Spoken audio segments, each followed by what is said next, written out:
wanafunzi ili waende kuuliza kwa habari ya Yesu Kristo kwamba ni yeye mwenyewe au wakutarajia mtu mwingine, wakati huo akiwa kule gerezani.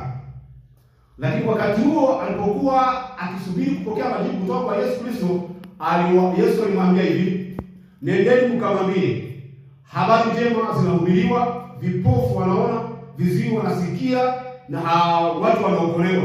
Kwa maana kusema kwamba alikuwa akitamsha Yesu Kristo kwamba ni yeye mwenyewe, kwa maana yale ambayo yanafanyika ndiyo ambayo ni yeye alikuwa akienda kuyatenda.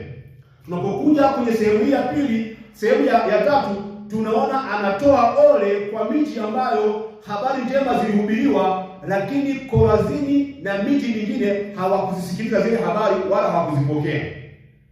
Na mwisho wa siku akasema kwamba kama hizi habari njema zingehubiriwa kwenye miji mingine, wangeweza kuzipokea hizi habari njema na kumwamini Yesu na kumwamini Mungu kwamba yeye ni Bwana.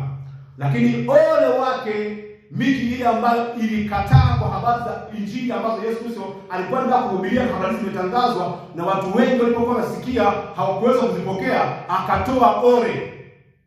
Hapa ambapo nakwenda kupasema ni habari hizi ambazo Yesu Kristo sasa anasema yeye mwenyewe kwa ajili ya mwaliko mkubwa, kwa ajili ya watu wote, kwamba njooni kwangu ninyi nyote mnaosumbuka na wenye kulemewa na mizigo, nami nitawapumzisha.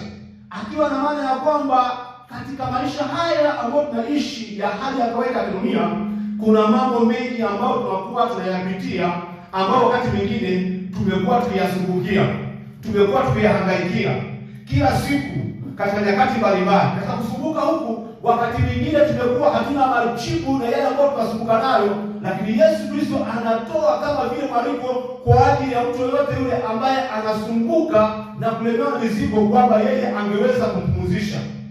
Lakini pia anasema sehemu ya pili kwamba wale ambao wanalemewa na mizigo, yeye yuko tayari kuwapumzisha.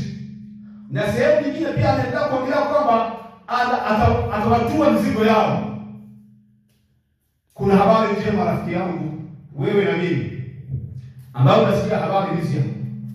Yesu Kristo ana mpango na wewe, na mpango wake ambao anao, anatamani yale ambayo wewe unasumbukia, wewe yale ambayo yanakutesa, wewe yale ambayo umefika hatua umeshindwa nayo, anatamani kwamba hayo masumbuko unayosumbuka nayo uje kwake. Yeye ana uwezo wa kupumzisha. Yeye ana uwezo wa kutua mzigo uliokulemea. Yeye ana uwezo wa kupumzisha. Huenda kuna mambo mengi ambayo wakati mwingine umekuwa kuyapitia, umekuwa huna majibu nayo, na wakati mwingine unahangaika uende wapi. Umeenda kwa waganga wa kienyeji, umeenda hospitalini, umeenda maeneo mbalimbali ili upate msaada na hujapata msaada. Lakini usiku huu wa leo hii, Yesu anakualika wewe kwamba njoo kwake. Yeye ana uwezo wa kupumzisha. Na hayo mambo ambayo wakati mwingine yanakusumbua, yanakulemea, yanakutesa,